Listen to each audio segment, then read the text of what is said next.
Need weekend plans? Check out what's happening at your local Lowe's. Weekending at Lowe's gives you and your family the opportunity to make us your weekend destination. Join us in-store for free giveaways, events, and activities for everyone to enjoy. This month, stop by for fun events like our 2-day Super Bowl prep party and our Valentine's-themed kids workshop. Visit Lowes.com/events for this month's full lineup. Count on Lowe's for all your home improvement needs. And now, activities in your community with Weekending at Lowe's. We all know the value of building a strong personal and professional network, but in practice, it's really difficult. We lose touch with someone when we change jobs, or we miss a close friend's birthday. We built Clay to make being thoughtful in your relationships easier. Once you connect your accounts, LinkedIn, email, Facebook, iMessage, and more, Clay automatically pulls in everyone you know and builds a beautiful profile for them. Then you can search your entire network, take notes, set reminders to reach out, and even be prompted to reconnect if it's been a while. Clay also includes a feed of important updates from the people in your life, like a news mention or a birthday. For listeners of this podcast, we're offering a 60-day free trial if you visit clay.earth/partners/60. Again, that's clay.earth/partners/60.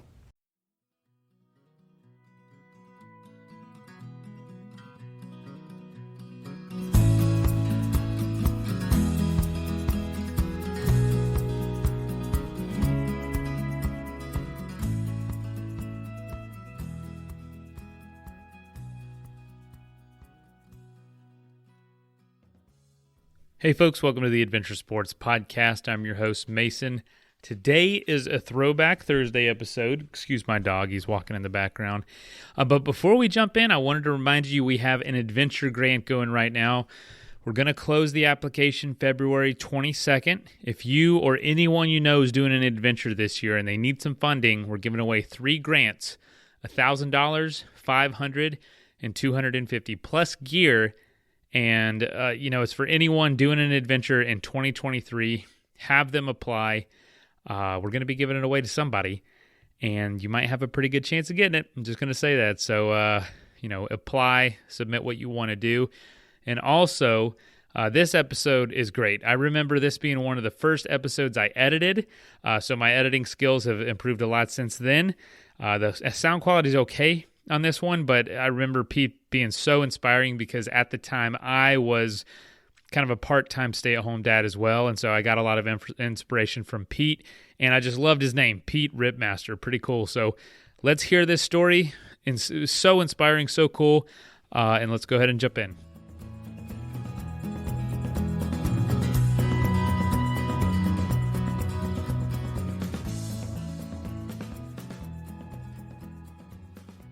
Hey friends, I have an incredible guy with us today. His name is Peter Ripmaster, and Peter is an ultra-distance runner, but he says he doesn't want to be identified first as just an ultra-distance runner. He wants to be identified as an adventurer first, who does ultra-distance running. But when I say ultra-distance, this is going to blow your mind. You remember that little dog sled race up in Alaska that's over 1,000 miles long?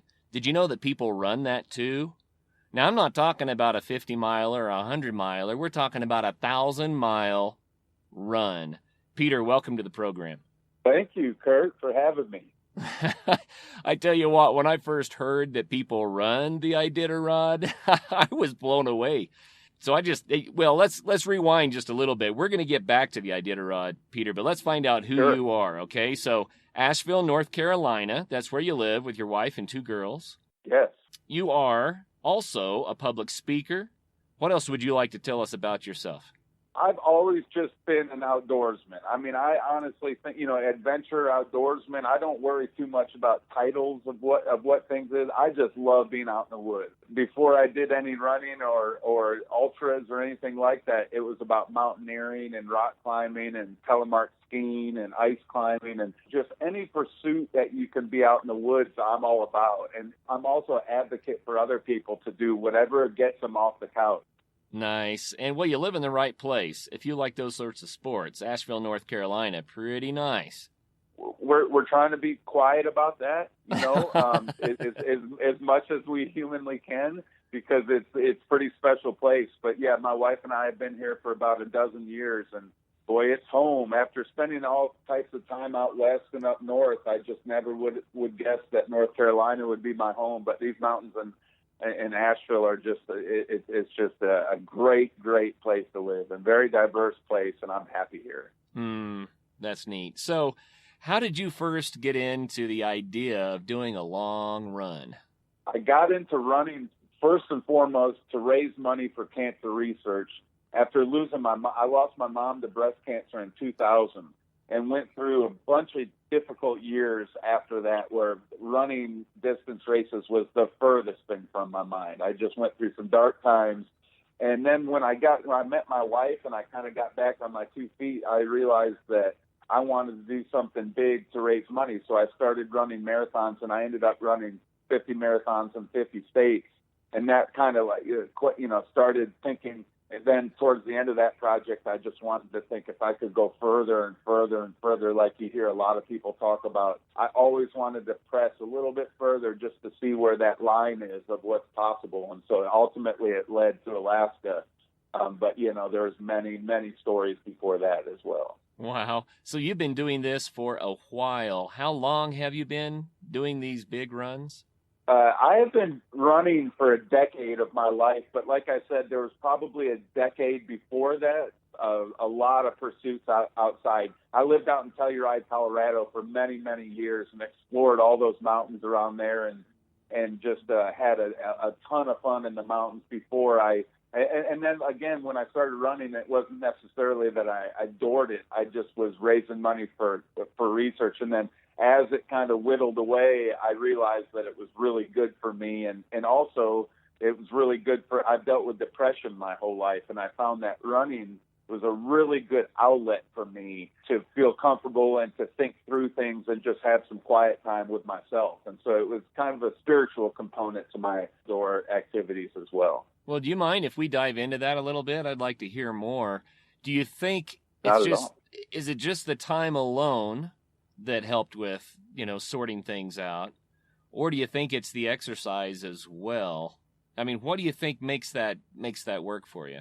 I think, when I put myself into a position where I'm able to go out and do something for an extended period of time, I find that as I get further along that process, my mind becomes simpler and I feel more content with what's going on inside of my brain and going on inside of my body. So it helps me to kind of remember what's important in life and not get caught up into things that sometimes can sidetrack you in life. It makes me go out to these places and have these quiet internal dialogues where I just kind of cement what I feel, what I want my life to be like, what type of people I want to associate with. I'm a deep thinker, and so I go out there just to really find some peace that it's hard for me to find in just day-to-day life. I'll be honest with that. I like that. It's a wonderfully healthy way to combat depression, I would say.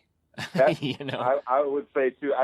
Trust me, I tried numerous other things, and I found this to be the most. Now, are there people that probably take it too far, and it's probably not the healthiest thing? Well, sure, of course, but at the same time, the vast majority of these folks would probably be doing something else to a really nth degree, if not for running. So I look at that as a healthy alternative to some of the other things that aren't necessarily healthy for you.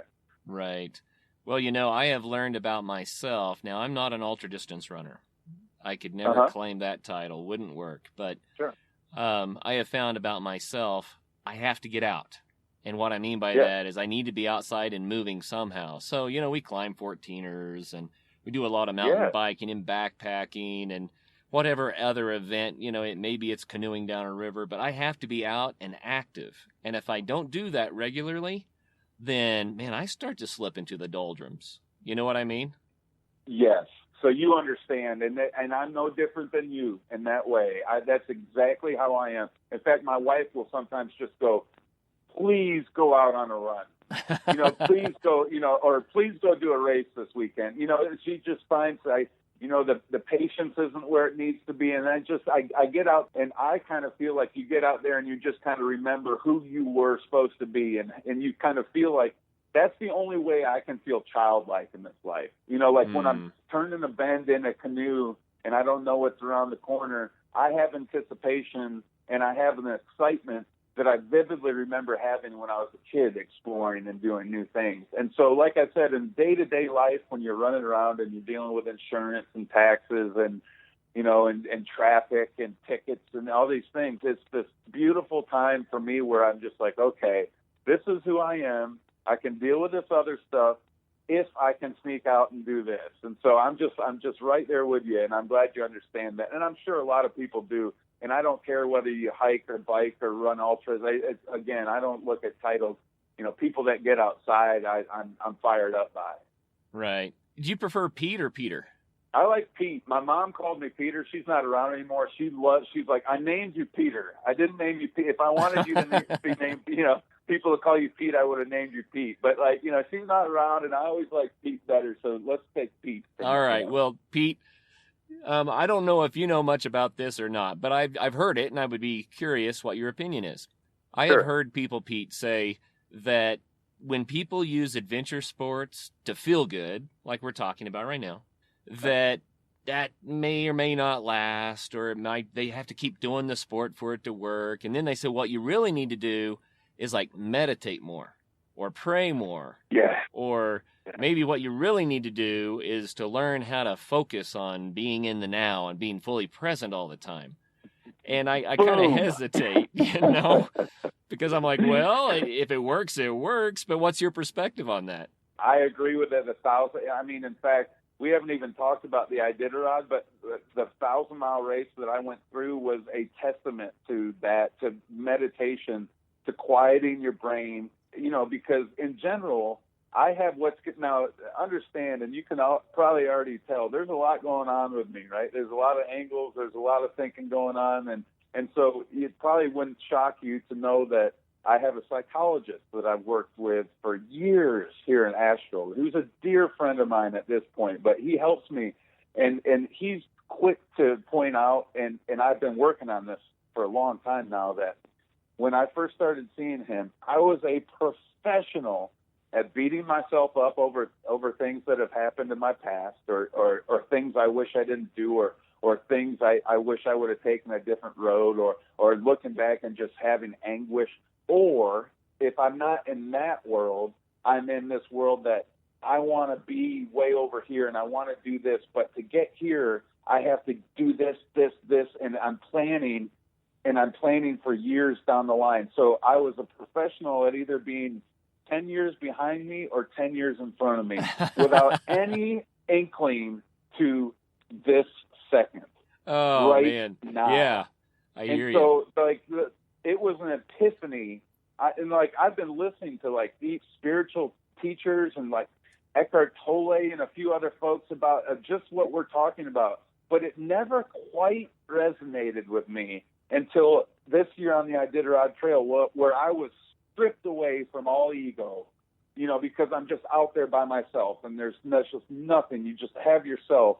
And then all of a sudden I started listening to these, my spirituality and my Christianity, and then listening to these spiritual teachers. And then all of a sudden thinking, wow, like it opened up a door to the present to me that had been dormant for decades. And it's opened up my life to, and my wife will tell you, it's changed me as a person since I've been home. And it's not like it's not like I'm there. I still find myself getting sucked in and thinking, but it's once I go down those other roads, I don't go down them too far before I realize, hey, get back to now.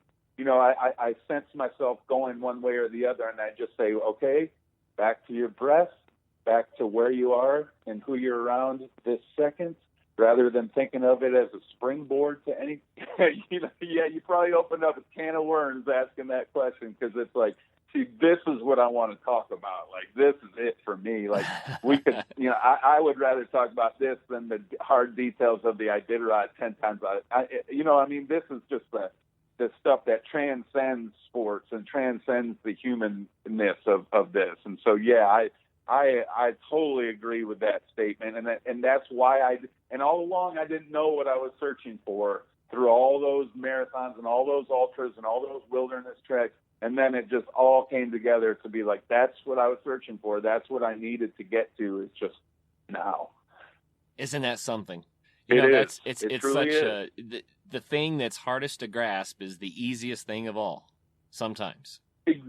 I know. And to think I went so long where and I call it having monkey mind, where I was just attached to every thought that went through my brain, and I had to chase it down the trail and see where it fit in. And it's just like a weight lifted off my shoulders once it all came together to where it's just like all you have is now.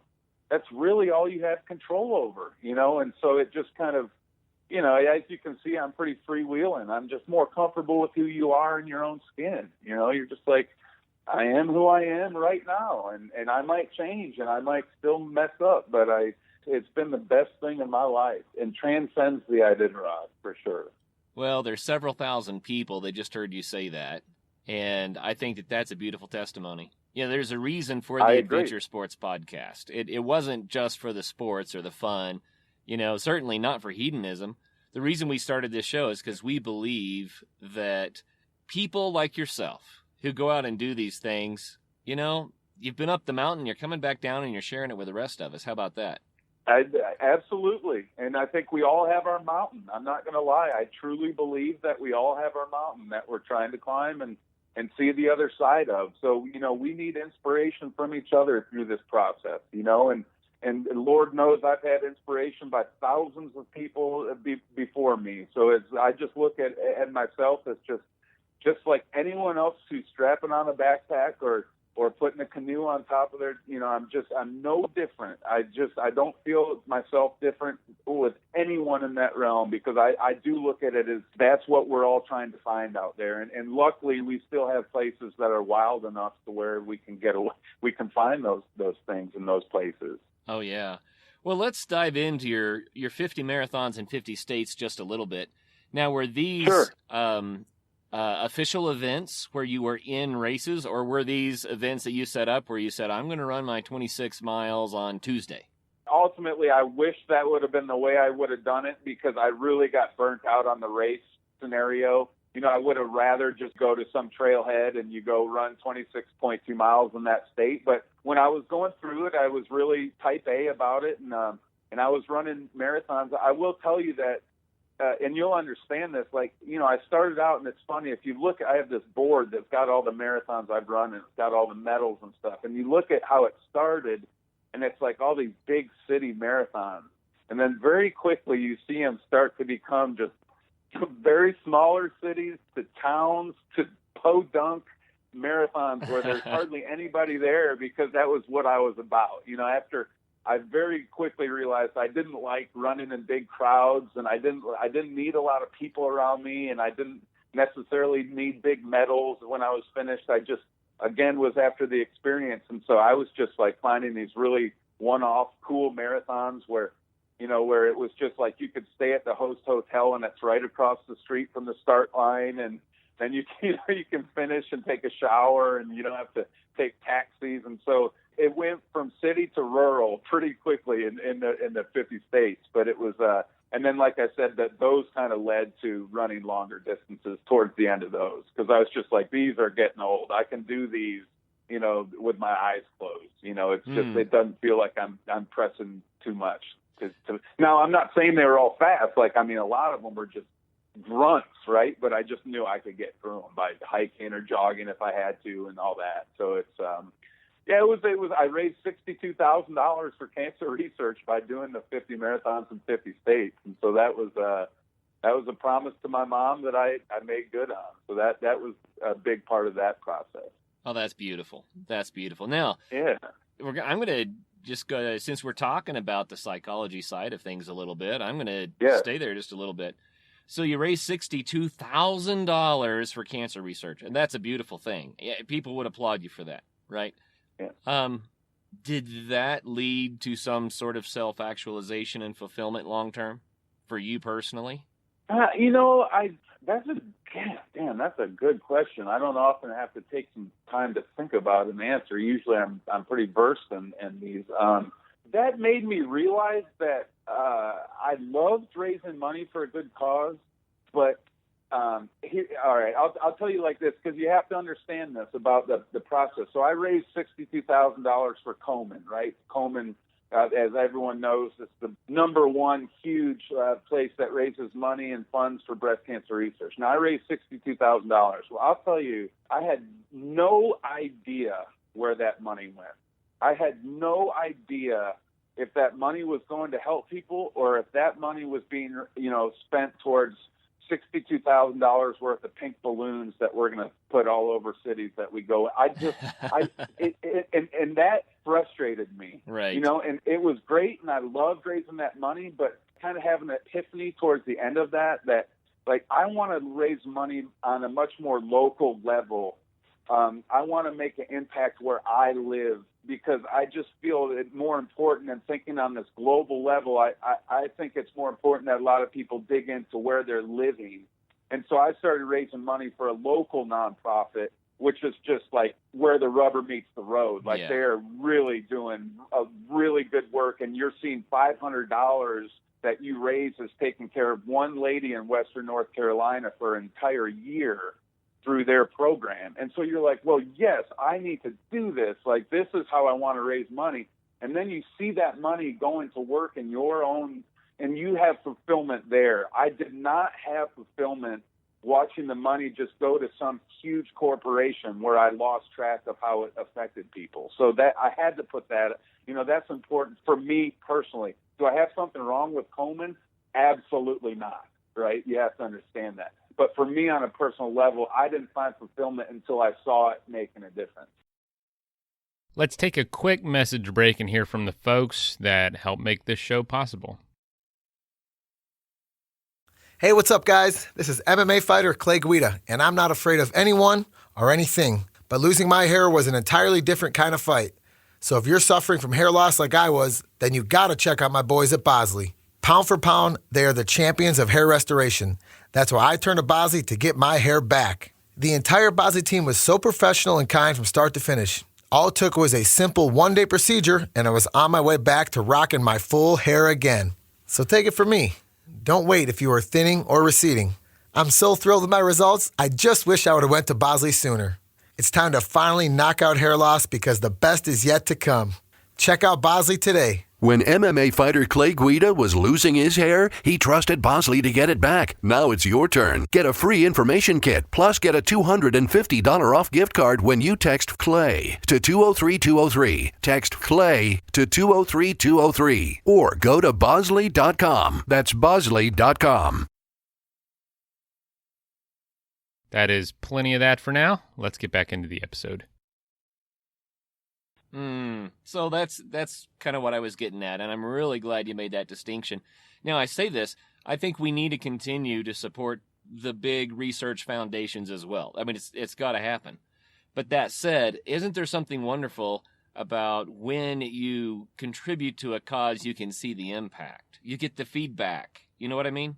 Well, you can, I've been in situations where I've met some of these ladies that have been affected by what I've done and what I've raised. And to me, again, yes, I totally agree that, and I feel like if more of us did that, we would be better off globally, because a lot of us were taken care of locally, and that looks better all the way around. I just feel like, it's the same kind of thing when people go, oh, I want to do service work, so I got to go to Africa. Well, it's like, no, go to Cleveland.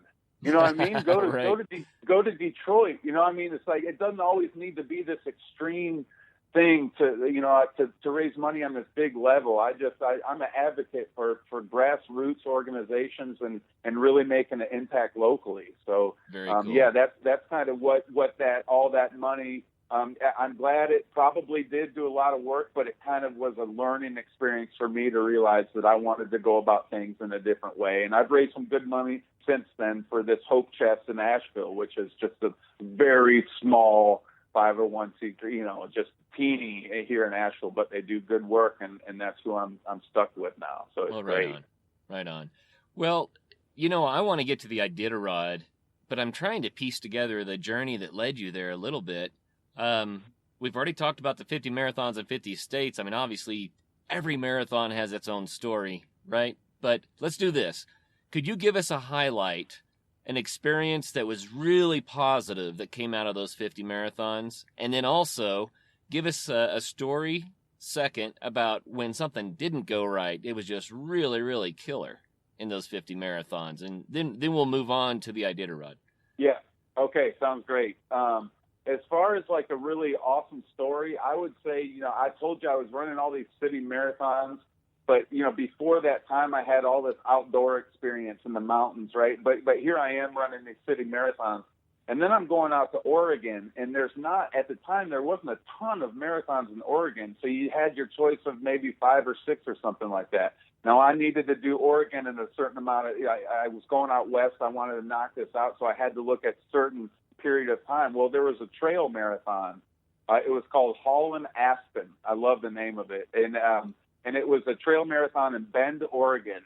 And I ran it with one of my best friends. I used to have friends come join me at the marathons, and I'd hang out with them for the weekend, and we'd run a race. Well, we ran this trail marathon, and we were about halfway through the race, just running through these big, pretty spruce trees, just very northwest type trees, and just thinking, wow, feeling like kids. And I just remember thinking, what in the hell have I been doing with all these city marathons like this? Because it was just this epiphany, like, I don't ever want to run one of those city marathons again, ever. I mean, those don't do anything for me. And then after that, you can kind of see how the trail and ultra stuff started organically growing in me, because I was just like, this seed hit me when I first ran. Now that was probably 30 marathons into the project, right? So it needed to be on its own time. And so that was a really fun epiphany moment for me. And then a lot of fun trail marathons came after that. So that was kind of where I found my traction. And then as far as bad experiences, I'll tell you one. I was running a trail marathon in New Jersey, and I remember it being the middle of winter. I think it was January in New Jersey. It was this loop course, and there were not many people out there. And here I was like 17 miles of the way through the race. And I knew the course because it was a loop. So I knew kind of what you had to do. And I knew in my heart that here I was at this tiny junction where if I would have just taken a quick right, I could have jumped on the trail and probably got rid of like 3 or 4 miles of the trail. And there was no one between me, there was no one in front of me or behind me that would have ever known what I was doing. And I'm telling you, Kurt, I sat there for a second and I was like, and I looked, I looked on that dang road. I mean, I looked at it, and I was like, everything in me, because it was nasty weather. It was raining. I was in New Jersey, which to me was not the most, stunningly beautiful state I've ever been in. And I'm just trying to get through this. And I see this little corner I could cut. And I just remember vividly thinking that looks very enticing and intriguing to me. And then I thought to myself, the very next thought that came through my mind was, hey, Pete, how great would you feel if all of a sudden you finished 50 marathons in 50 states and you raised $62,000 in cancer research, but all the while in the bottom of your heart that you cheated on one of them. Oh. And I was like, and just like as fast as I looked down that trail, I just turned left and went and looped around those few miles and just realized that like I had some integrity, and there was, it was just one of those moments where I'm like, okay, I'm in it for the right reasons, because if I'm not, then I cheat and I get through it and nobody knows, and I go on with my life and I fool everybody. But it was just one of those moments where I'm like, no, I'm gonna do this the right way. And so it was another cool moment, and I would say a positive moment that kind of came from a negative moment, if you will. And I think a lot of people probably wouldn't admit that they looked down that road, but dang, I took a nice long gander down that little connector trail there, Well, sometimes the shortcuts are not shortcuts. Can you imagine having to deal with that? Thinking, waking up in the middle of the night, I never finished that one. I never finished that one. I know. I know. And you're just like, why? Like, what was the point, right? Like, you got done a half hour earlier so you could get back to your hotel room to do what? Watch Sports Center? You know, it's just like, no, I'm not going to go there. I'm not going to do that. And so it was cool. It was like a certifiable, legit 50 marathons in 50 states. And I was happy, you know, and at certain points it felt like the biggest thing in the world to be in the middle of. But now I look back on it and I'm like, well, that's cute, you know, one marathon a month and you know, with 7 aid stations and, you know, it's just, I've been through some darker, deeper places now. And so it's kind of, it's like, I look back and I'm like, yeah, that's pretty cool, but not certainly not anything that's, really super deep or anything. Just kind of knocking it out to raise some money, you know. Well, I already said the Adventure Sports Podcast is not just about adventure sports and fun, right? We learn something about ourselves when we do these things, don't we? Yes. Whether you're an elite or you're a back of the packer or the middle of the packer, we all have similar experiences and we're all searching for similar things. So it's just like, I love my tribe of outdoor people. And you're right there, you know, just an awesome group of people that are regularly told they can't do things or you know, you shouldn't, and just find ways to have that mental fortitude to go out and keep being outside and keep progressing. And, you know, in a world where everyone tells you that you got to sit inside and you don't want to get hurt and you don't want to get beat up and you got to be this and that, it's just like, I know who my people are. You know, it's a great, I love the outdoor sports world. It's awesome. That's cool. So you did your 50 marathons in 50 states, and then you realized that you preferred the smaller towns, and then you realized you preferred the trail running, and then this started leading to ultra marathons, ultra distance runs. Right. Well, just before we dive into the ultras, I'm curious, you had done so much running. You're obviously in great shape. When you switched to being on trails instead of on the asphalt, then did you have to change your training technique or your running technique? How was that different?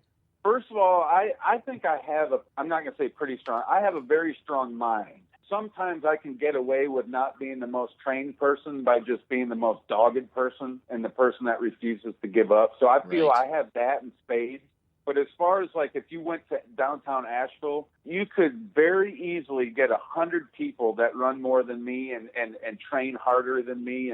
And again, like this is important to me, but it's not my life. Like I'm a stay-at-home dad. I have a wife. I have my faith. I have other sports I enjoy doing. So I get my kicks a lot of different ways. But like you, just as long as it's outside, I'm good. I just started getting further and further because I was interested in kind of seeing like, you know, what I could do. Those marathons, I know I can do those, okay? And so, like, doing them repetitively is not proving anything new to me.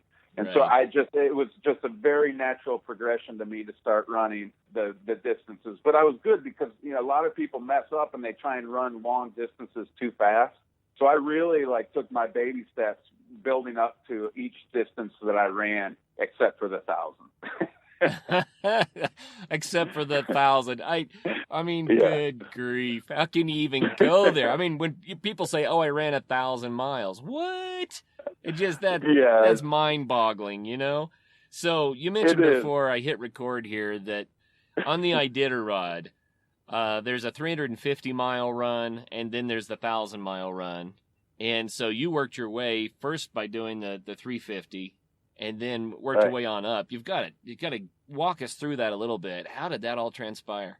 I thought when I was running all these marathons and ultras that, you know, I started, and I love looking back at this time because I feel like talking about myself 6 years ago is like a lifetime ago in certain regards because I'm on this path, you know, and so it's like, I look back to that time when I thought that because I had run all these marathons and I'd finished all these ultras that I somehow deserved to go and do this huge Iditarod Trail Invitational. It cracks me up because I wrote this impassionate letter to the race director after I heard about it, just like you did. I read an article. I'm like, what is this?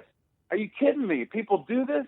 I would love to. I have to do this. There's no other way I can live my life without doing this race. And so I contacted the race director like via email. Like when I want something, I'm a bulldog, right? So I just went right to the source. Right as the race was going on, I was emailing back and forth to the race director, telling him that in so many words, he was like, "Man, your 50 marathons don't mean shit up here." I'm just going to throw that out there. You know, he's like, that does not equal any preparedness for coming to do the Iditarod in the middle of winter. They just want you to know that.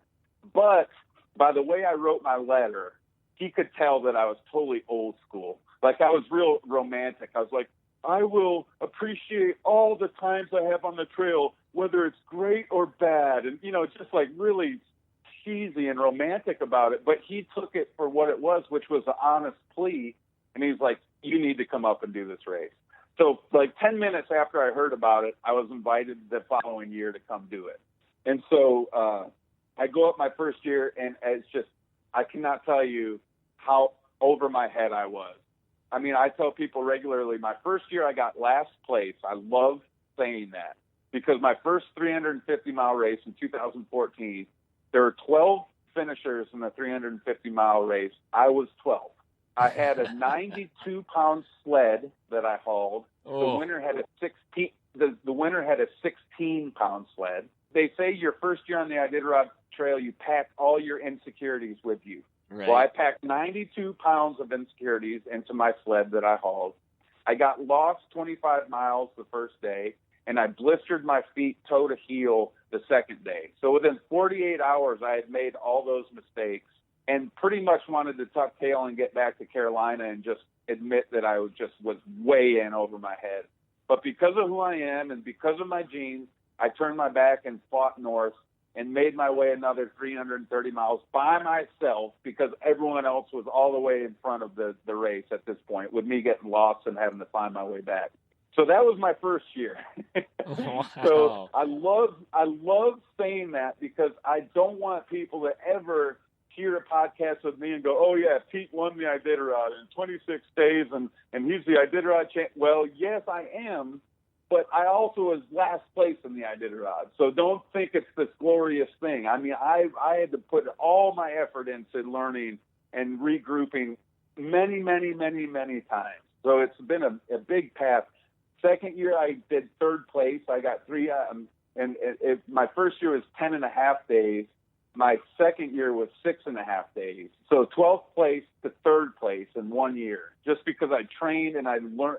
I was realistic with what I needed to learn, and I did that. I didn't need anyone to coach me or tell me. I just went about the business of learning to be more efficient.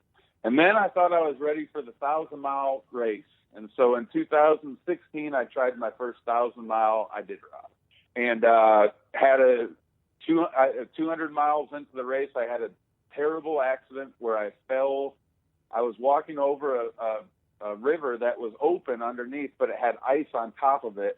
And I fell through the ice into open water that was trying to rush me under the glacier. And so it was, yeah. That was a near-death experience on the Iditarod Trail in 2016 for me. I've probably come closer to death than anybody else in the Iditarod ever, regardless of whether it's a sled dog race or human-powered race. And so it was. And I went 300 more miles after the accident because I was not hurt, but mentally I was hurt. I was flustered, and I got 300 more miles and quit halfway through the race that year because I just didn't have it. I did not have another 500 miles in me. I got to the Yukon River. I was like, I'm out. I'm flying home, which led to last year, which I call it a failure. I survived. I got through minus 60 on the trail. We dealt with minus 60 on the trail last year, and only 4 people finished the 350-mile race, which I was one of, but no one went on to Nome after that. So that's 2 straight years of failure, not reaching my goal when I told you all along that that's what I've been doing all along. So this is finally like, I wanted to find something that punched back. Well, here it is. And so I went back this year, and I considered it like I told you, I was good at ball sports growing up. I figured I was a baseball player, and I had 2 strikes against me. And that's the mentality I took to this year. Like, I'm going to finish this thing. I'm not striking out. And that's what led to the success I had this year, which was winning the Iditarod. So Wow. Well, first of all, congratulations. And Thank you. man, I'd love to hear more about that experience. So, boy, where to start? Let's come back to this year later, because I want to talk more about how that felt. But we need the details about a lot of stuff to go with this. But I can't let that just hang there where you fell through the ice into the fast-moving river.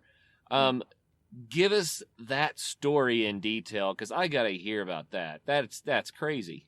All right, I'm well versed in this story. It's like, when I start telling it, I sometimes get bumps on my arms, and I sometimes get emotional because it's just an emotional part of my life. I vividly remember everything about it. And so I'm not going to take a half hour to explain it. I'll just kind of go over the details. But more or less, I came down off Rainy Pass, which is the highest point in the Iditarod. And so you're going up over the same mountain range that Denali is in. And then you're coming down over the other side, and you're going into the most dangerous section of trail on the entire Iditarod Trail. So during the 1,000-mile race, this 4-mile stretch of river, the Tatina River, is the most dangerous section. Everyone knows it. Everyone has felt super sketched. And the reason why is there's always open water. It doesn't matter if it's 40 below zero. There's always rushing water that you hear, that you see, and you're on little, almost like a snowmobile track, like you're following other people's tracks that kind of circumnavigate these open waters. And also we're a week before the sled dog. Now, when the sled dog, like a couple days before the sled dog race happens, people go and they fix the trail and they make sure it's in bomber shape and nothing would ever happen. But we're going a week before the trail, so we're kind of, we're just going at it like it's just like any other day. No one's been really looking after the trail. So I was going into this most dangerous section. I was by myself. It was getting to the sun had gone down. It was getting to be evening. I had promised myself that if I get into a situation that I don't feel comfortable, I'm just going to sit down, make a fire, and I'm going to wait for the next person to come up behind me. And then we're going to go and do the section together. So at least there's a hope of rescue if something were to happen. But I was 3.5 miles-ish from the checkpoint that I knew was there. And all of a sudden I was in this place where I just stood before I went up and over this river where there's ice on top of it. And I just thought to myself, this looks like the most dangerous place I've ever been in my entire life. It just had this eerie feeling to it. And I just stopped. And that says enough in itself that I stopped on the trail just to kind of take stock of what the situation was. And so I looked, and if I were to just keep going straight, the trail goes, and then it goes into open water. It looks like the open water is about thigh deep. So I would have to pull up my waders that I have in my sled, and then may or may not have water going over the waders as I'm crossing over that water. And I just was, I wanted to get to the checkpoint, tired, hungry, sick, tired, everything you'd think I was. And everything in me was just like, just keep moving. Like it was almost impossible for me to stop, even though I knew it was dangerous. Well, I looked right for a different place to go because I didn't want to go straight. I looked right. That looked 10 times more dangerous than straight. Then I look left, and I see one set of tracks that goes up and left over the river, and then I look at the marks, the snowshoe marks, hit back up with the trail. And so I was like, well, there it is. That's the route I need to take. But I saw it to be a little thinner than the main trail, and so I was doing this whole where I had my trekking pole and I was trying to make it fail. If you I'm trying to you're hit punching it as hard as I in can. front of yourself. I'm punching it and I'm punching it and I'm punching it. And every time I punch it and feel it thick, I take another step and I'm punching it until I make it fail so I can step back. Well, as I was doing that, I got to about the midpoint of the river, and this was a pretty wide river. And just before I could almost blink, there was 100% failure with the bridge I was standing on. And so everything swept under my feet. And luckily I got one last breath before I went underwater. But all of a sudden I'm underwater and water's moving sideways to try and take me under the ice. And so I'm getting back up. I get back up, which some people never do, to the surface. I get back up to the surface, and then I'm just flailing. I mean, I was like shocked and everything, and my adrenaline and all that. And so I'm trying to crawl out of the ice that I fell in. But every time I try and crawl out, I fracture another piece of ice and I'm back swimming where I was. And so it's just numerous attempts at trying to get out of the river that I almost gave my life to. And then finally, and I tell people that it was the only way I can explain it was almost if you've seen footage of like a walrus and how a walrus like breaches ice, like they just get a little bit of their body on and then they're like just wiggling and trying to get more of it on. And I think finally I was just able to get enough mass onto the ice where I was able to wiggle everything. Now, granted, my sled is behind me and ice and it's in water, but I get out of that, but very quickly realized that, okay, I got out, but now I'm freezing. Now I'm in temperatures of probably 0 degrees. I have a sheet of ice over everything on my outer shell, but I realized that my inner, like my base layers are just wet. They're saturated, but they're not frozen. So my outside layers were frozen, but my base layers were just wet. And so like almost right away, I made the decision that I'm just going to run to make it to the checkpoint. And so once I got out and got my wits about me, I just took off. Now I was going over dangerous spots again, but I was running. I was literally running to stay warm until I got to the next checkpoint. And then I go in and all hell breaks loose. It's like next thing you know, the news is wanting interviews and whatnot and trying to follow me down the trail and all this. And I'm just like, no, I'm trying to sneak away from not having to do any of that stuff. But I get back on the trail. And like I said, just getting through that was just too much for me to keep going. I can't, I look back on that. I cannot freaking believe I went another 300 miles after that, but I did. And then I quit. And I just, like I said, that was that. I mean, it was just, it rocked me how close I was. Let's take a quick message break and hear from the folks that help make this show possible.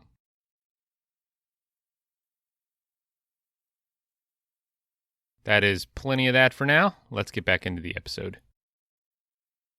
Oh, that is scary stuff, man. That would not be a fun experience at all. It's an amazing thing to listen to, but to think about you in that extreme cold and trying to claw your way out of the ice as it keeps breaking. You've got a current there, hypothermia setting in, and you did the right thing. I don't think, under the circumstances, I don't see how you could have gotten warm again had you not just kept running. I think that's probably what saved your life.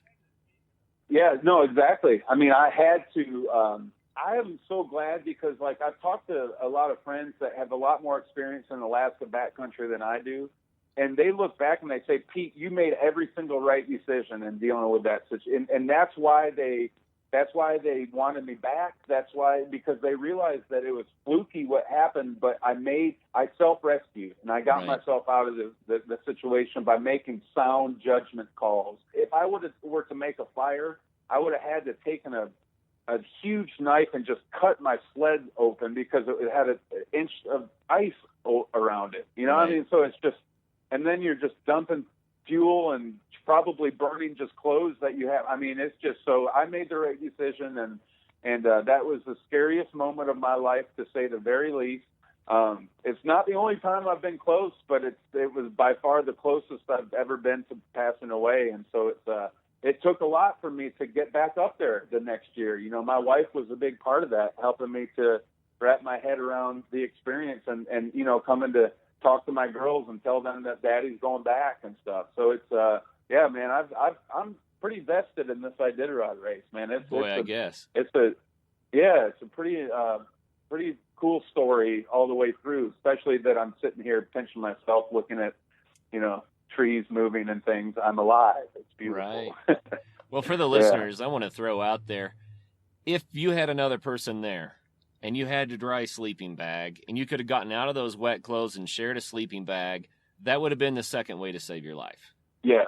You know, and I want everyone to know that, because that would be probably the first protocol. But because you were alone and everything's wet and iced, I think what you did is probably what kept you alive. I don't know that you would have ever gotten warm enough, you know? No, I don't think so. I don't think so, you know, and it's funny because at that point, like the last 2 years, I've had a sat phone, and I didn't that year. So even if I would have had, gotten out, and I couldn't have called anyone to come get me. Right. I literally would have had to wait for, and who knows, I had no idea how close the next person was behind me. They could be 20 miles behind me. There's no guarantees that someone's coming up behind you to help you, especially out in the middle of Alaska. So, Right. Yeah, I was happy, and that was a big building block to having the confidence that knowing that you made sound decisions and getting through it made me feel that I could go back and probably do the same thing if something else came up. And then, of course, the next year something else does come up, and I deal with, getting through minus 60. And when I say minus 60, I'm saying you're traveling when it's minus 60. Like you're heading into the north wind at minus 60 below, and you're going 30 miles to the next checkpoint, and you're not stopping. And so that's as committed as it gets. And people will say, are there races tougher than the Iditarod Trail Invitational? No, because of the weather factor.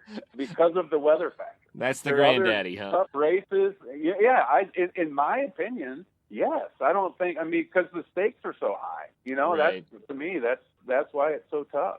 Well, let's talk about the success now. The 1,000-mile race that you completed and won.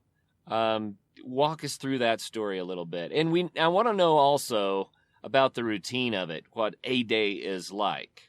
Absolutely. I've probably done roughly over 2,000 miles on the Iditarod Trail in my lifetime. So I've many, many days. And so a day in the life of the Iditarod Trail Invitational is half of the time you can get to checkpoints, and you can get into a lodge, and you can get food and shelter and water, and you can have all those things, and it's great. And so sometimes you wake up and you're in a bed, and there's a roof over your head, and there's food that you can buy, and there's all these plugs for your electronics.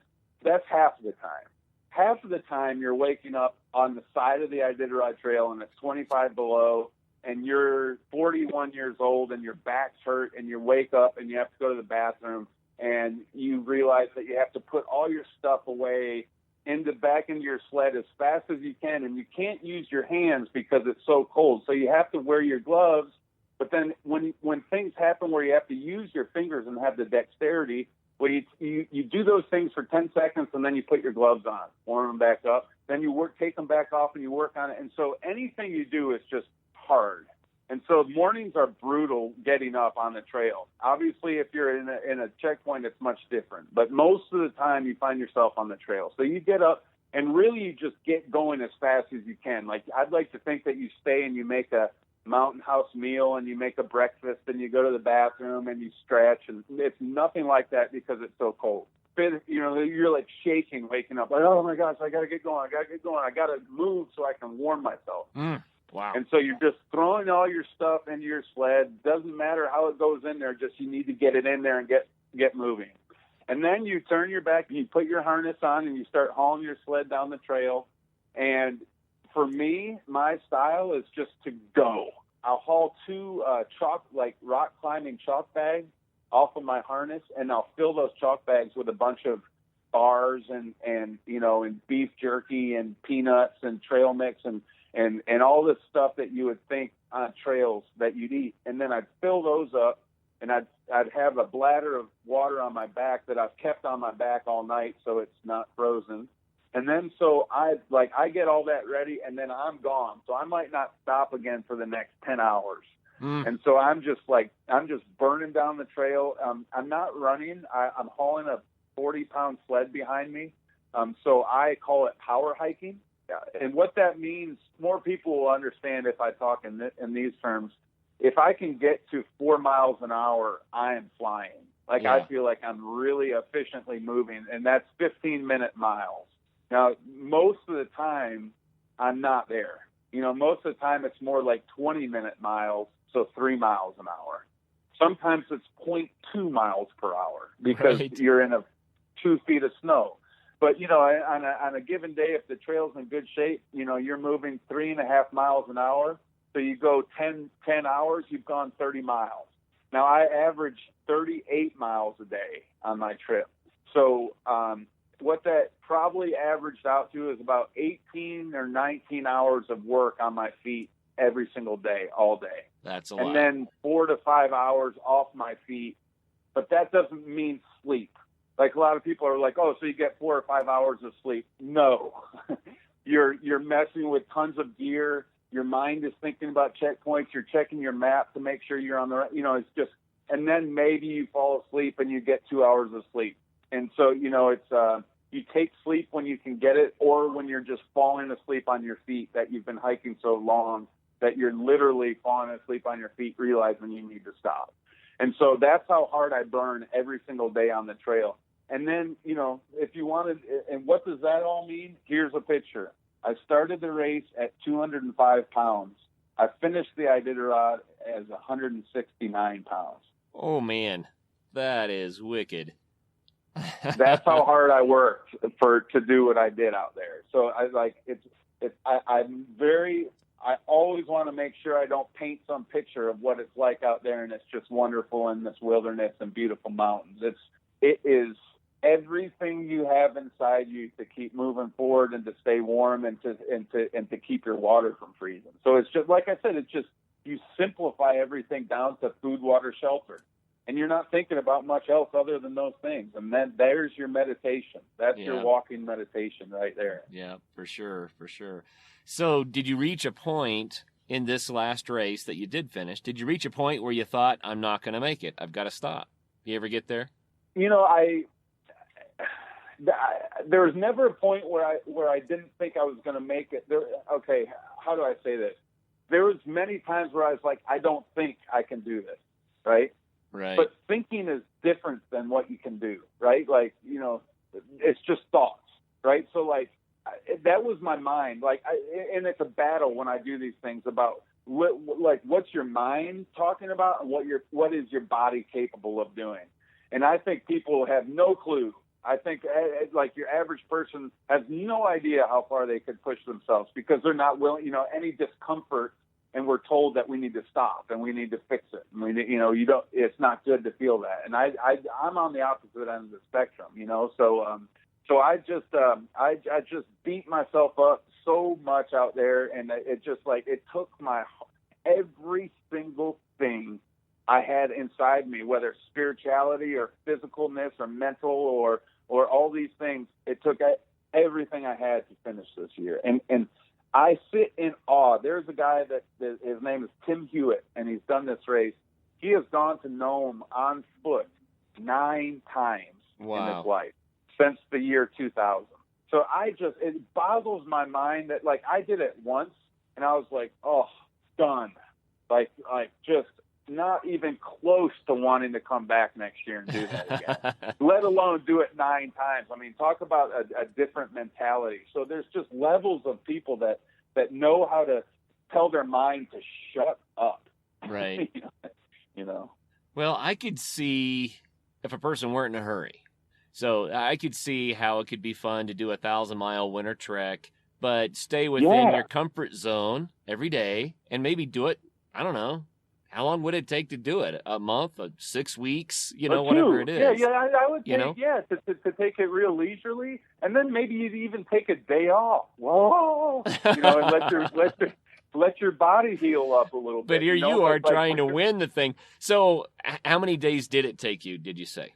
26 days, 13 hours, and 44 minutes, from start to finish. Wow. 26 days. Now, if you don't show up at a checkpoint, do they just assume, well, he's sleeping on the trail? I mean, is anyone ever looking for you, No. I mean, more so these days there are, because finally we're wearing trackers. When I started doing this race, we did not wear trackers. And I literally feel that the reason the Iditarod Trail Invitational now uses trackers is because my family bothered the race director so much that year I was on the trail, and they didn't know where I was on the trail. Right. And I have heard stories of how many times my sister called the race director and asked, is he okay? We haven't heard from, anyone, and blah, blah, blah. And so, that was a little touch and go, and that really made a lot of nerves different. But now we wear these spot trackers to where people can see, right? So, like, for instance, this year, some guy got off track this year.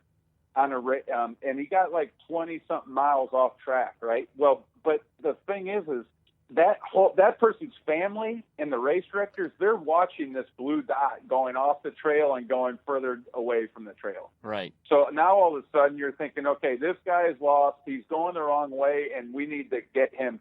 So this year I heard of someone that flew a plane. You know, everyone like every other person in Alaska is a pilot, right? Right. So it's like, you know, there's all these planes flying around, even though it's so cold and everything. But someone flew over this person and dropped out the window like something that flew down to, you know, made its way down, like you know, like, and it was a note. It was more or less like a note, like, dude, turn around. You're going 20 miles in the wrong direction. You got to turn around. You're going to, and then, you know, boom, to say something about this guy, man, he said, okay. He turned around, he went to 20 miles back and finished the race. And I was like, man, Nice. There's a lot of people that would just be like, all right, well, have someone come get me on a snow machine, you know, now that you know where I am. You know, I mean, it's just amazing. So yeah, it's, but like, yeah, if you're going and going and going, and then all of a sudden you're not at a checkpoint, they're not sending out a search party. You know, they're like, well, he's just taking time. He's catching up on his sleep or whatever. So, but I will say this year, in a race called the Yukon Arctic Ultra, which is kind of a sister race, if you will, to the Iditarod, a guy got off track, and then he didn't know where he was, and he made the killer mistake of taking his belt, his harness, and his sled off, and he left that somewhere, and then he went looking for the trail. So now he lost all his stuff. Oh, no. Not only that, but he decided that he was going to take his shoes off, and not only that, he decided he was going to take his gloves off. So the next day, and now granted, the sled with the tracker is right next to the trail, so everyone that's watching his dot is thinking that he's sleeping on the trail, whereas he has lost his shoes, and because he's completely dehydrated, he's not making sound decisions, and one thing compounds another. Next thing you know, he's lost his gloves and his shoes. Luckily, the next day, someone happened to be flying over and sees this person circling around in circles, sends someone down there, and his hands and feet are black. 100% frostbitten. That guy lost his hands and his feet this year in the race. Oh, man. And so, I mean, that's what I mean. Like, the stakes are freaking high.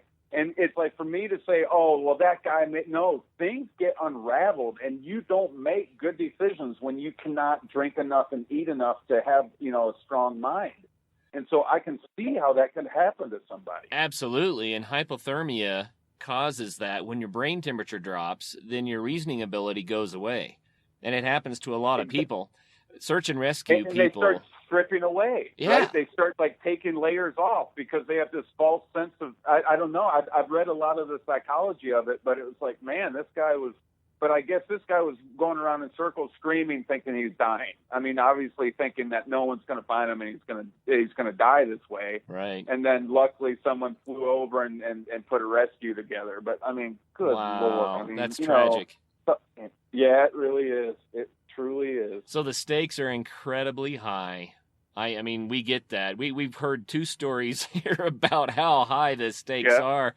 You've really got to know your stuff. We're talking about extremely good at your outdoor skills and your outdoor winter skills, or you shouldn't even think about a race like this. You're talking about putting them into the Arctic, where that race started at minus 50 Fahrenheit this year. That's nuts. Well, man, go do the 50 steps it takes before, you know? Absolutely. I'm just going to say, one time I had to hike out of the woods in the winter with ice all over me, and I had to hike deep into the night to get out to survive. And that was enough of an experience right there for me to just say, people, if you don't know what you're doing, don't do it. Go get your experience, mind your P's and Q's. Or go with someone that has experience, like go on a trip with that person, learn from them, because like in my realm with us adventurers that have these skills, we're not hoarding these skills. No. We're not saying, oh, I know how to do this and how to take care of myself, and too bad you don't. You have to learn on your own. most every single person I've been around is an open book. Like if someone's humble enough to ask how to go about stuff, you will give all your tricks that you've learned over all your hard years of screwing up, and then you want to present it to someone so they can make it better. So like be smart and use someone, but just don't, so many people I see that ego just take over, and man, they want to prove that they can take on anything, and do this, and I'm just tough. I can, and boom, those are the ones that are just liabilities out there. So yeah, there's a big difference between certain races, and I'm glad that I was a part of one that vetted a little bit more. Well, I can say this much, if you really want to prove that you can take on anything, then you probably can, but that means you gotta work up to it. Maybe do 50 Absolutely. marathons in 50 states, and then get some adventure outdoor winter skills, and then talk to someone that's lived in the Arctic for 10 years. And you know what I mean? Absolutely. And it's like, when I see people take that path, it's so great, because I'm telling you, it can be so rewarding when you have the skills to be efficient out there, right? Like you realize that you have your systems, and your systems are backed up. And right. You know how to take care of yourself. Talk about a liberating feeling, because then you realize you can go and you can put yourself in these situations, and you can take care of yourself. And especially if you're with others, you can look out for each other. But yeah, I see so much these days of just people that like, and it's just the same with like these entitled people that like, they don't want a starting job because they feel that they're better than that. Right. And it's like, all these people that don't want to hit these rungs on the way to the success that they have. And I see it far too often. And in certain regards, that's why I'm kind of like moving away from some of these races, because I'm just like, I don't want to really be a part of all this. I'll just go do it on my own if I want to do it, kind of thing. Hey, we all pay our dues, but here's the beauty of it, right? The beauty of it is that that's where the fun is. It's not necessarily finishing the marathon that is the only thing that this is about. It's about all the stuff that went into getting the ability to run a marathon. And whenever you're challenging yourself, and that might be a walk around the block, but when you're challenging yourself and you overcome your limits and you grew as a person, then the reward is there. And if that takes you from a walk around the block to a 1,000-mile Iditarod race in the wintertime, then fantastic. But be where you are, and be who you are. Yeah, but if it takes you from walking around the block to a 10K, heck yeah. I mean, good, like, that's what I mean. Like, my Iditarod is my thing, but everyone has their thing, and you are spot on. And I can tell you've thought through these things, because many things you've said, I've realized that you don't get to this understanding without putting yourself out in the situation, like you said, and that's the fun part, and to me, that's adventure, of not knowing what's around the corner, but knowing that you'll be able to deal with yourself in a sound manner, and not being a liability. And I mean, look at me. I'm a family man. I mean, I have a beautiful wife and 2 daughters. I want to be around for them. I want to be a grandpa, dang it. It's like, I'm going to learn every skill I can to where I can return home after adventures like this. And so it's, and obviously it's touch and go, but I was looking for that line, and I think I found it. I'm not going to say I think I found it. I found that dang line, and now I'm kind of, moving on a little bit from that type of adventure. Yeah. All right. Well, Pete, we got to hear what it was like to cross the finish line after 1,000 miles, find out you really are in first place and that you've done it. What was that like? Well, I'm so glad you asked that, because, I grew up reading about the Iditarod and reading the stories of Balto, and then learning about Jack London and learning about all these awesome authors. And so, I had been well versed in this, and obviously I'm into the psychology of things. I'm into the deeper things. And so I have tons of Iditarod friends, right? Like, I lived up there and ran dogs for a while. I have many, many mushing friends. And anyone that's been to Nome in the sled dog race, I would always ask them, okay, what was it like when you got to Cape Nome and you look out and all of a sudden you see those lights of Nome? Like, tell me, I'm always like picking their brains. Tell me what you feel. And, some would say I start bawling, crying.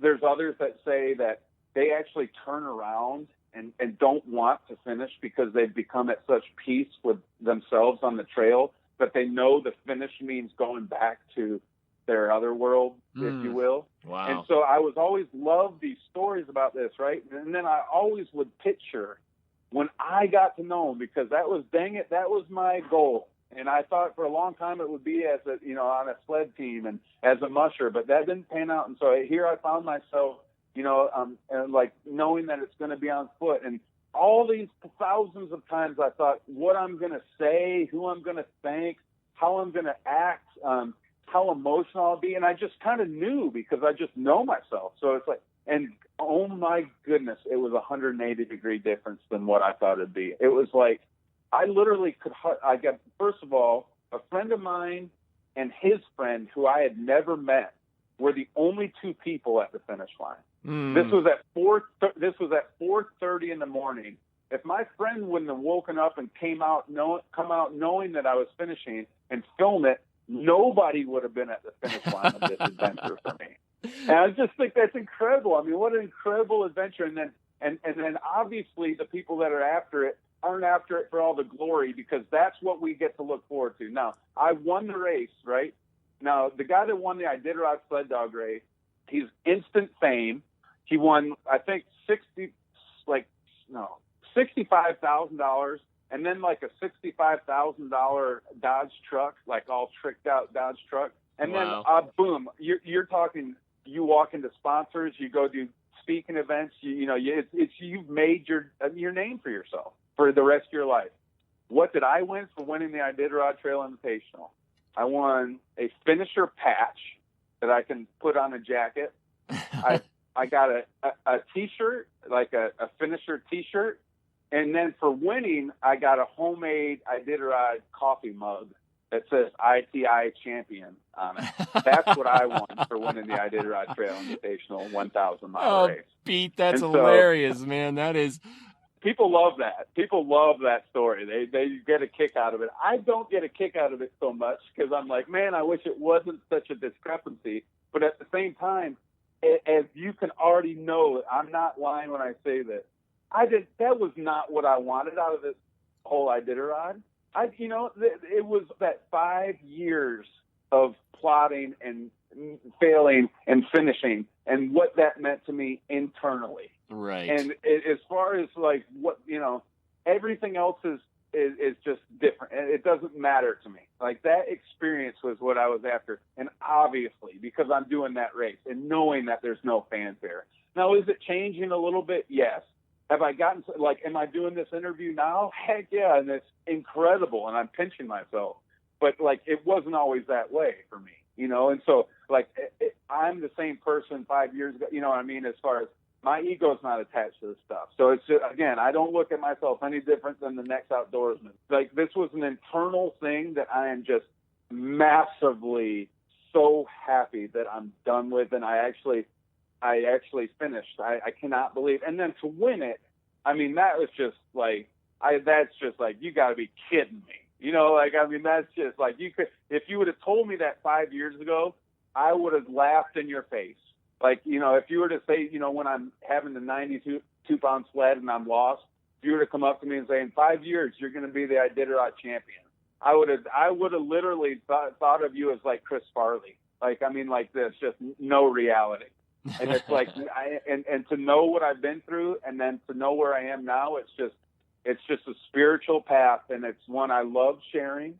And I love inspiring others by it, because I feel like people can get some things from my path, and it's not this check me out, 26 and a half days, first place champion. It's no, I love speaking to the whole process, so it's probably a little bit different than most athletes. Well, and you do that too. You're a public speaker. And you have a slideshow that you share about this. You can be a motivational speaker. I think you do good as a keynote speaker. So anyway, that's something that you're willing to do, is to get out there and try to encourage people to find their own Iditarod, whatever that is, right? And I mean, honestly, just hearing you say that gives me yes, that's exactly. I mean, that to a T. That's what I'm trying to put out to people, so they understand that. And then once they get to a point where they sit back and go, boy, 5 years ago, I didn't think I could go around my block. You know how many stories I've heard like that of people? I mean, thousands upon tens of thousands of stories of people that have said, like when I started, I never thought I'd do this, and look at what I'm doing now. And I'm always like, well, stop for a dang second and look at where you've come from, please. Because a lot of runners are, okay, I finished this, now I got to do this. And it's like, I always stop people and say, look at that path. And once you stop and look at where you've come from, that's the beauty. And that's where life is out there, not in any of these reality shows or in any of these fake magazines and all this. Like, I'll let the masses go that way, but I know what I get out of this stuff and the type of people that are attracted to these things. And this is my life. I'm in bed with this for the rest of my life because this is the people I want to be around. Yeah, absolutely. So, hey, what's next? You said, hey, I finished this one, so I can now say I'm done, but what's next?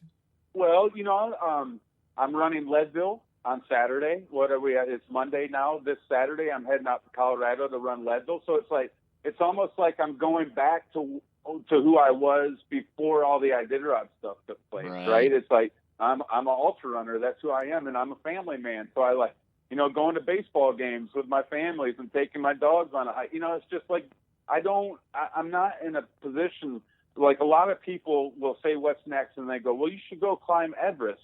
No, I don't want to climb Everest. Like 0% of me wants to go climb Everest. I look at that as a very ego-driven endeavor as well. And so I was like, if I were to go climb a big mountain, it would be one that was like 3 mountains away from Everest. That's huge, but no one knows the name of it, and there's no fanfare. And I would go have the same experience that the people climbing Everest would, but I would do it on a no-name peak, and that would just be the type of stuff. So, but I have to give you a little bit of meat here. I do have one trip that I still see as something that I'd like to do, and that's I would like to climb. I still have yet to climb Denali. I told you I was a big mountaineer before the Iditarod, and then I have to climb I have to traverse the Denali numerous times in the Iditarod. And I just, as a man like me, I want to get to the highest point of the country that I'm raised in. So it's always been a dream of mine to climb Denali. But not only that, but I want to telemark ski down it too. So I think of this awesome, like, kind of expedition style mountaineering of, where you're hauling your skis and you're maybe doing a couple trips up and down to haul gear and whatnot, but then getting to the top and just, and just opening it up and skiing down. So that's something I'd like to do. Is that going to be anytime soon? I doubt it. I mean, it's another thing that I'm going to work towards. But right now, I'm just totally enjoying life. I love public speaking and sharing my story. I'm really trying to do better with that and put more energy into that because I enjoy it. And then I don't think and I've said this already in this interview, I don't think you can top, from an adventure standpoint, what I just did. And I don't say that from an ego perspective. I say that from a reality of what I've seen. Maybe I'm wrong, and maybe there's something else huge out there waiting for me, and it's something that will come up. But right now I'm very content just being who I am and just being with my family and going to run ultras. And it's like when I go run Leadville, I'll just be right in the crowd, I mean, no one will know me from everybody else in the race. And that's why I love it, So it's like, it's fun. So I go, I'm just another racer in these races, and so it's exciting and it's just, and it's what I love to do. Again, it's just throwing myself out in the mountains. And so I'm a mountain man. I love adventure. I love sharing it with friends, and I'm just trying to live for the day, like we both talked about, for this moment, Very cool. Very cool. Well, thank you so much for coming on the Adventure Sports Podcast and sharing with us what the experience was like of working up to the Iditarod and then finally completing it and winning it. Amazing stories. Congratulations again, and thanks so much for your time. I'm honored to be on your show, and thanks for having me, Kurt. Oh, you bet. And for all the listeners out there, it may not be a 1,000-mile run in Alaska in the wintertime. That may not be your thing, or it might be your thing. But whatever it is, I say this at the close of every show. Find a goal. Find something that you want to do, and then start pursuing it, because the benefits are limitless. Get out there. and have some fun. First of all, thank you so much for listening. It means the world to us that you choose to listen to the show. If you'd like to help us further, you can leave a review on iTunes, share us with your friends, your family. It goes a long way to grow in the show. You can also support us financially through patreon.com/adventuresportspodcast. Link is in the show notes. And also, if you have an idea of who could be a good guest for the show, we're always looking for people to tell their story about the outdoors or adventure. So if you know someone, please reach out. Email us at info@adventuresportspodcast.com. And until then, get out there and have some fun.